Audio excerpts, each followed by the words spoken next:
hindi lahat ng lupain ay nasakop dahil may isang sultan na tumindig. Noong ika-17 siglo habang nilalamon ng Espanya ang kapuluan ng Pilipinas, may isang pinunong tumanggi sa takot, Sultan Muhammad Dipatuan Kudarat ng Mindanao. Pinagbuklod niya ang mga Maguindanao, Maranao at iba pang tribo hindi lang sa pamamagitan ng espada, kundi sa paniniwala, dangal at kalayaan. Habang bumabagsak ang maraming kaharian, si Sultan Kudarat ay nagbigay ng babala sa kanyang bayan. Huwag ninyong hayaang agawin ang inyong lupa dahil kasabay nito ang pag-agaw sa inyong pagkatao.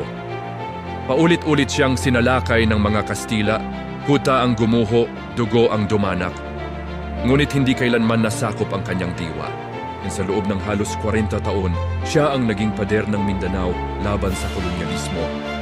Hindi man siya tuluyang tinalo sa digmaan, iniwan niya ang mas matibay na pamana.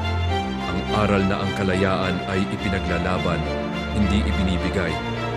Si Sultan Kudarat, hindi lang sultan ng Mindanao, kundi alamat ng paglaban ng Pilipino.